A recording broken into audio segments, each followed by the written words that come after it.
The War Within's out, and just like any expansion, there's a stack of things you find after you've played the game for hours, and then you end up kicking yourself over losing some easy rep, easy gold, or just having a worse time by doing something the wrong order. So, the good news is, we've made all those mistakes for you, so here is everything that I wish I knew before playing The War Within. 1. There's no rush here. The season doesn't start until September 10th, and no endgame is available until the first reset, and even then, the endgame that's available is just heroic dungeons and world events, and that means that you've got over 2 weeks to make your way through the expansion and to get some gear and get ready.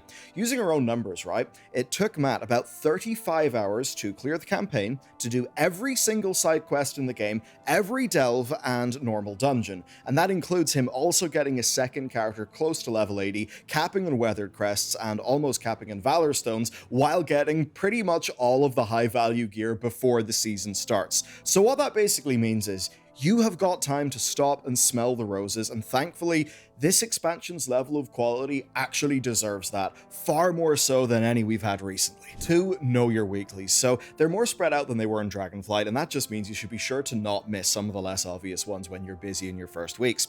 Now, the special assignment world quests are major sources for gear and then keys for delves, and with those delve keys, those are basically used for the bountiful chests, right? But I would wait and use those in the season, because then in the season, you'll be able to do the delves at a higher tier. So save up your keys. The next thing then, there's a rep weekly for dungeons in Dornogal that is very easily missed, and there's a huge turn-in for the Ringing Deep's reputation. It's just one that has you flying around the place turning in wax. Now, the other weeklies that went live with the reset are basically the weekly wrapper quest that Faerun gives out in Dornogal, and then the world events that are marked on your map. So that is the Lamplighter reward in Hallowfall, Awakening the Machine in the Ringing Deeps, and Theatre Troop in Dornogal, as well as the Severed Pact in Azj-Kahet. Then, of course, for you crafters, there's also your Profession Weekly quest, which will start with the first reset. And speaking of Profession Weeklies, I've literally got one right now, and that's to pay our bills with the help of today's sponsor, boot.dev/Bellular. So, Boot exists to teach you back-end development using Python and Go, and their big thing is to kill tutorial hell, meaning you're not wandering around scattered tutorials on YouTube. No, you actually have a structured learning path that has been made by professionals in the field, and you get 25% off your first purchase at boot.dev/Bellular.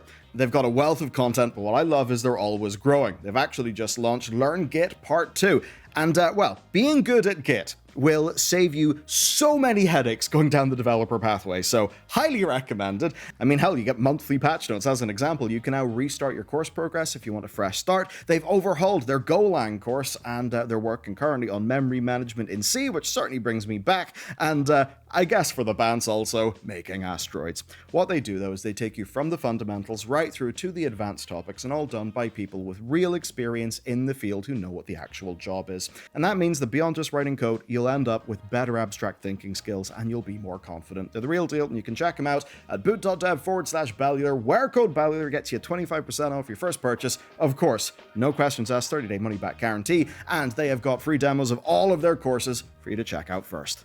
3. Take your time and actually read the side quests. Seriously, this time they are really good. The world building and small personal stories go hand in hand to make these, well, side quests, what they actually now call local stories, basically exactly as good as their label. Like, they are local stories, they build up the world, they're really fantastic. And you'll be doing these anyway because they're actually a gigantic source for renown, so if you're going to be doing them, you may as well actually enjoy them. And hell, if you really want to know what to pay attention to, we have a tier list posted over at bellular.games as a part of our members content for the expansion. I'll drop a link down below. It's a spoiler-free tier list, and it's got waypoints to where each quest chain starts. Okay, point 4, resonance crystals. These are used for early gear. Now, of course, getting a nice bit of transmog from a renowned vendor is good, but I would say hold off. And that's because you'll pretty much need every resonance crystal you'll get, because the initial gear is pretty expensive. It actually costs 7,800 resonance crystals to pick up the first 3 epics of this expansion. Now, this is item level 584 gear that comes from getting renown 7 with the Council and Arathi,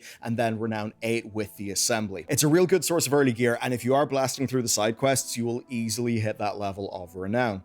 Especially if you think about point 5. Rares and treasures. These are actually huge for renown this time around, and if you want to do it properly, what you could do is grab Rare Scanner or Silver Dragon and then just kill anything that pings when you're going around the world. If you want, you can also pick up Handy Notes and just go and get any treasures in your vicinity. Alternatively, you can just import the pins from Wowhead's guides, and you can do that using an add-on called Map Pin Enhanced. And the reason I say this is because every unique rare kill and every one-time treasure grants 150 reputation, and then each daily kill gives you a chance at a gear drop and then some resources. So definitely worth doing. 6. The campaign has got a bit of a soft level gate. If you just blast through the campaign, you'll end up in Ajgahet, basically tickling the level 78 enemies. So what that basically means is you should do some of the side quests as you level up to make sure that you're level 78 by the end of Hallowfall questing, or better yet, do some dungeons, because, well, dungeons are 0.7. They're insanely fast and a great source of XP. And here's the crazy bit. Do you remember the dungeon boosting that was going on in Mop Remix? Well, there's actually a similar thing here. The scaling means that level 70 characters are insanely powerful to the point where one strong 70 can just carry a whole group of higher level characters. It's mad. Now, you actually get about a quarter or a third of a level per dungeon. So with a group just cycling out at least one main for a level 70 ult, you can blast through dungeons and you could be maxed in about 3 hours. And this is actually so strong that Blizzard turned off the 0 XP option for level 70s, meaning you can't have a tricked out level 70 ult that you purely use to boost your friends. The 8th thing for you to know is that Adventure Mode unlocks the intro skip, so if you want to do a dungeon on your level 70s but without doing the whole intro scenario again and again to unlock them, what you should do is hit level 80 and finish the campaign in at least one character.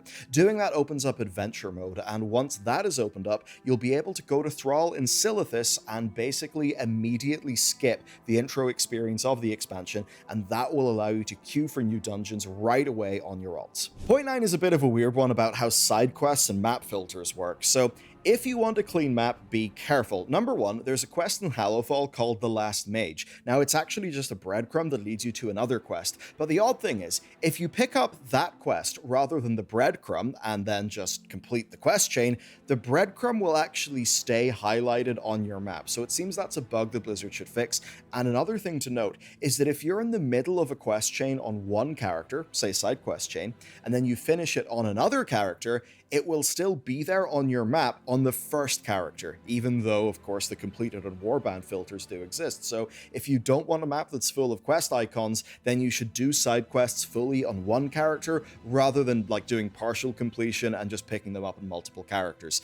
TLDR, if you have partial progress on a side quest, but finish it on another character, the only way to remove it from your world map on the first character would be to go and complete that side quest. Simply abandoning the quests won't do it and will still leave you with a world map marker. So I'd say, Blizzard, it would be really cool if you tidied up this edge case. The 10th thing is that the Lamplighter event in Northern Hallowfall can drop a mount. So basically, right, you farm spawning rares while completing bonus objectives and weeklies in the area. When you do this, your bags will be filled up with Lamplighter supply packs. If you open those, you'll normally just get some crystals, but they can drop a Lynx mount. Unfortunately, it's just a ground mount, but it's definitely one of the easier mounts to pick up at the start. I at least know like loads of people who got it with their first batch of those Lamplighter satchels.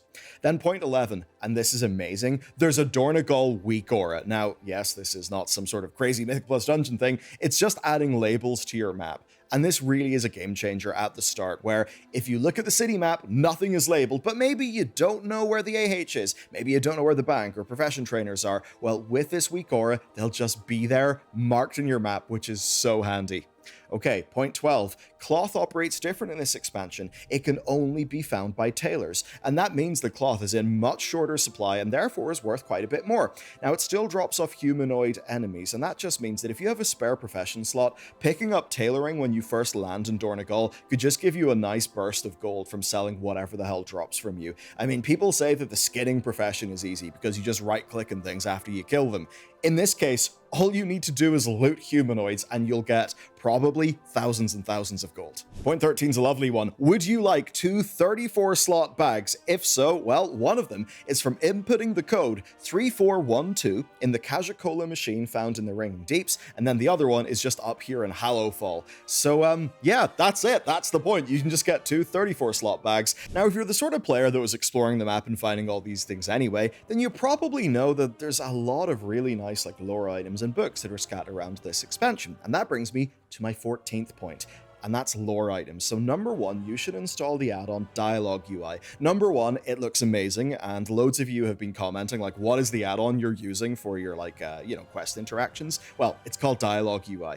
Now, what's cool is that loads of the quest items and pickups have got a lot of work put in their item descriptions. I mean, you know the way you see Dark Souls players and Elden Ring players say that, oh, item flavor text is where the lore is. It's not quite to that degree in WoW, but what's really nice is that with Dialogue UI, and if you do the right options on it, you basically get this little pop-up whenever you pick up one of those items. And that's really nice because it means that that flavor text that would otherwise just be sitting in your bag that you'll never see, well, it's there and you can read it. It's a really nice addition to the game, as is a brand new add-on from LE that is really impressive called Lorekeeper. With Lorekeeper installed, if you pick up a text item in the game, it will store a copy of it so that, well, you can throw away the lore book or put it in your bank or whatever. The point basically is you'll have this lovely lore-like repository just built up with the add-on as you explore the world. It's a really lovely piece of work, so I highly recommend you check it out.